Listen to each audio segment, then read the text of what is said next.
ایک صحابی ہے، یا رسول اللہ تنگی ہے رزق کی، کوئی وظیفہ بتائیں۔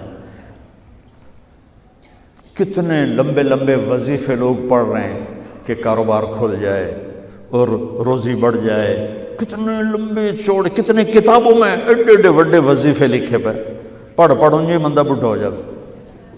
میں قربان جاؤں یا رسول اللہ آپ کی شفقتوں پر، آپ کی رحمتوں پر، سنو یہ کرو، میری بات نہیں ہے، میرے نبی کی بات ہے۔ تجربے کی وجہ سے کرو گے تو کچھ نہیں ملے گا، یقین سے کرو گے تو دروازے کھلتے دیکھو۔ کہ یا رسول اللہ ارید ان یوسع علی رزقی، میں چاہتا ہوں میری روزی کھل جائے۔ تو آپ نے کہا ادم علی الطہارہ یوسع علیک رزقک، تو باوضو رہا کر تیرا رزق کھل جائے۔ کوئی زور لگتا ہے وضو؟ تمہارے یہاں تو سردی ہوتی ہی کوئی نہیں کہ بھئی ٹھنڈا پانی ہے کیسے وضو، یہ تو ہمارے لیے مسئلہ ہے کہ بھئی ٹھنڈا پانی ہے کیسے وضو کرو۔ وہ ہمارے گاؤں کا مراسی مجھے مل گیا، میں نے کہا چل نماز پڑھے گی، نہیں جی میاں جی سردی بڑی، نہ لے جاؤں سردی بڑی، مراسیوں کو سردی زیادہ لگتی ہے۔ میں نے کہا نہیں آج تک نماز پڑھا کے چھڑنا ہے۔ میں اس کو لے کے جب وہ ٹوٹی پہ بیٹھا نا، جو ہی ہاتھ پہ پانی، اوہ حالے ہو ٹھنڈا پانی، اوہ حالے ہو ٹھنڈا پانی۔ تمہارے لیے تو یہ مسئلہ بھی نہیں کہ ٹھنڈا پانی۔ میرے نبی کی یہ سارا مجمع لے لو، یہ اوپر مستورات لے لیں، ادم علی الطہارہ یوسع علیک رزقک۔ میرے نبی نے فرمایا باوضو رہنا شروع کر دے، اللہ تیرا رزق کھول دے گا۔ ابھی اللہ رسول کی آپس کی بات ہے تو میری بات ہوتی تو دیوار پہ مار دو، تجربہ کرو۔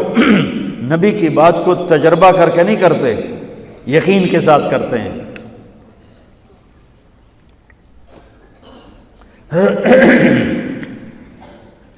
ادم علی الطہارہ یوسع علیک رزقک، باوضو رہا کر۔ اچھا باوضو رہنے کے اور فائدے، اللہ پیار کرتا ہے، شیطان ڈرتا ہے، اور وضو ہوگا تو نماز آپ ہی پڑھی جائے گی، چلو یار وضو ہے 4 فرض ہی پڑھ لو گی۔ ایک دفعہ شیطان آیا ہمارے نبی سے ملنے، تو آپ نے اس سے پوچھا تیرے دشمن کتنے؟ کہنے لگا 15۔ آپ نے فرمایا کون کون ہے؟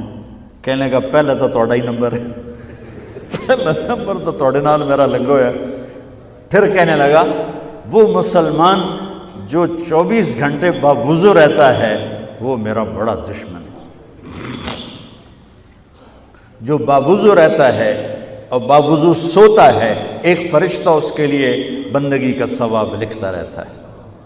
خیر واپس آتا ہوں، میرے نبی نے فرمایا 4 باتیں لے لو اور دنیا بھی تمہاری آخر، ساری PIA زندہ ہو جائے گی، ساری اکانومی زندہ ہو جائے گی، ساری معیشت زندہ ہو جائے گی۔ 5 بھی نہیں، ایک انگلی بھی آپ نے نیچے کر دی، کہ یہ بس اتنی لے لو۔ حفظ و امانت، صدق حدیث، حسن خلیقت، عفت فی طعمت۔ کیا خوبصورت! ساری زندگی کسی کو دھوکہ نہ دینا، دیانت داری۔ میرے ملک کے ادارے کیوں ڈوب گئے؟ دیانت نکل گئی، کھوٹ آ گئی، دھوکہ آ گیا۔ میرے نبی نے کہا حفظ امانت، کبھی امانت میں خیانت نہ کرنا، صدق حدیث، کبھی جھوٹ نہ بولنا، ہمیشہ سچ بولنا۔ میرے نبی نے فرمایا میرا امتی ہر گناہ کر سکتا ہے، 2 نہیں کر سکتا، ایک جھوٹ کبھی نہیں بولے گا، ایک دھوکہ کبھی نہیں دے گا۔ میرے نبی کی 2 صفتیں ہائی لائٹ ہوئیں، صادق اور بولو کیا ہیں؟ کوئی اور بھی تو ہو سکتی تھی، جس سے مشہور کیا، کعبہ قوسین بھی تو ہے، اور ادنا بھی تو ہے، واللیل بھی تو ہے سیاہ زلفوں والا، والضحیٰ بھی تو ہے روشن چہرے والا۔ کس سے مشہور کیا؟ صادق امین۔ اگر آپ مجھ سے سوال کرو، میں ممبر رسول پہ بیٹھا ہوں کہ مولانا صاحب سارے دین کو 2 لفظوں میں بتاؤ، ساری شریعت کو، تو میرے پاس دو لفظ ہیں، سچائی اور امانت داری۔ آپ مجھ سے سوال کرو مولانا صاحب ساری دنیا کے کفر کو بتاؤ، تو میرے پاس دو لفظ ہیں، جھوٹ اور دھوکے بازی۔ جھوٹ اور خیانت، پوری دنیا کا کفر ان کے اندر چھپا ہوا ہے۔ سچائی اور دیانتداری، پوری دنیا کا اسلام اس کے اندر چھپا ہوا ہے۔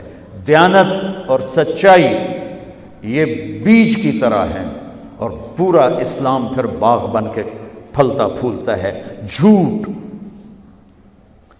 اور دھوکہ یہ بھی بیج کی طرح ہے، پھر اس سے کفر کا جنگل کانٹوں بھرا جنم لیتا ہے۔ میرے معاشرے سے جھوٹ نکل جائے، دھوکہ نکل جائے، یہ پاکستان جنت کا ٹکڑا ہے۔ اور یہ حکومت کے بس کا نہیں ہے کہ وہ سب کو سچ بلوائے، یہ مجھے کرنا ہے، یہ مجھے کرنا ہے، میں نے اور آپ نے اس کو شروع کرنا ہے۔ حضرت جریر بن عبداللہ یہ یمن کے شہزادے تھے، آخری حج پہ مسلمان ہوئے۔ اپنے نوکر سے فرمایا گھوڑا خرید کے لا، میں پیسے یہاں پیمنٹ کروں گا۔ وہ منڈی میں گیا، 300 روپے کا گھوڑا لے کر آیا۔ جب انہوں نے گھوڑوں کو دیکھا تو وہ قیمتی تھا، مالک کو پتہ نہیں تھا، اور یہ گھوڑوں کی نسل کے پہچاننے والے اس سے کہنے لگے تیرے گھوڑے کے 400 کر دوں؟ کر دو۔ بڑا حیران ہو کے دیکھنے لگا، بھائی ہے کہ آپ تو مجھے چیز خریدنی ہے تو میں گھٹاتا ہوں، اور اجمل نے بیچنی ہے تو یہ اس کی قیمت بڑھاتا ہے، اور یہاں خریدار کہہ رہا ہے 400 کر دوں؟ وہ کہنے لگے کر دو۔ کہ 500 کر دوں؟ کہنے لگا کر دو۔ کہ 600 کر دوں؟ وہ تھوڑا تھوڑا گھبرانے لگا، بھائی یہ چکر کی ہے۔ 700 کر دوں؟ 800 کر دوں؟ وہ کہنے لگا حضور تسی لینا تو لو، پر میرا مذاق تھا نا، تسی اڑاؤ، کدی لین والے بھی پیسے بتائے، تسی میں نے 300 دے میں جاواں۔ کہنے کہ اس کو 800 دے دو اور گھوڑا باندھ دو۔ وہ حیران، خوشی سے چھلانگے مارتا ہوا گیا۔ تو جب وہ چلا گیا تو نوکر نے پوچھا میں جب 300 میں سودا کر کے آیا تھا تو 500 کس خوشی میں بڑھائے؟ فرمایا میرے بھائی اس کے گھوڑے کی قیمت 800 تھی، 300 نہیں تھی، اور میں نے نبی کے ہاتھوں میں ہاتھ دے کے یہ وعدہ کیا تھا زندگی بھر کسی کو دھوکہ نہیں دوں گا، سب کی خیر خواہی چاہوں۔ تو بھائیو میرے اداروں میں کس ٹیلنٹ کی کمی نہیں، صلاحیتوں کی کمی نہیں، دیانت کی کمی ہے، قوت عمل کی کمی نہیں، سچائی کی کمی ہے۔ حجاج بن یوسف ایک ظالم گورنر گزرا ہے، اس کے خلاف بغاوت ہوئی، وہ ناکام ہو گئی۔ تو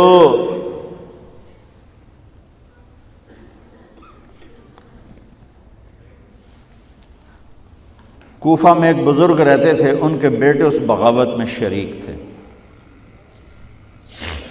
وہ چھپتے چھپاتے کئی سال کے بعد واپس آ گئے۔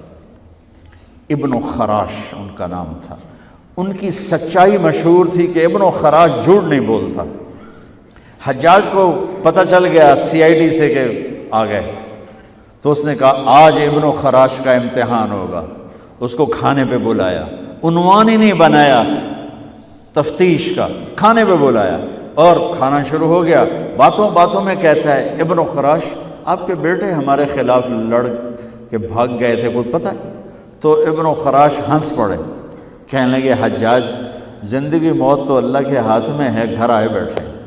تو اس نے کہا تیری سچائی کو سلام کرتا ہوں، اگر تو جھوٹ بولتا یہیں تیرا سر اتارتا، پھر تیرے بیٹوں کا جاؤ سلام ہے تیری سچائی کو، تیرے بیٹے تجھے مبارک ہوں، مسلمان جھوٹ نہیں بولتا۔ میرے نبی سے پوچھا گیا یا رسول اللہ کیا مسلمان بزدل ہو سکتا؟ کہا کیا مسلمان بخیل ہو سکتا؟ آپ نے کہا۔ پھر پوچھا گیا جھوٹ بول سکتا؟ کہا نہیں، جھوٹ نہیں بول سکتا۔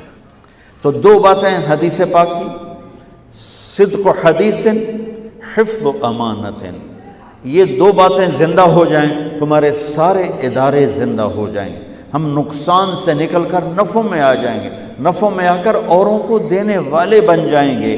اس ملک میں اتنے خزانے اللہ نے چھپائے ہیں، اور اس ملک میں اتنے اللہ نے استعداد والے لوگ پیدا فرمائے ہیں، صرف 2 چیزوں سے ہم مار کھا رہے ہیں، ہمارے جو ادارے ڈوب رہے ہیں، وہ گلگت سے لے کر گوادر تک، اس میں وسائل کی کمی نہیں، سچائی کی کمی ہے، دیانتداری کی کمی ہے، اور یہ ریلیٹڈ ہے رب ہونے کے ساتھ کہ ہم نے اللہ کے رب ہونے میں شک کیا تو ہم غلط راہوں پہ چل پڑے۔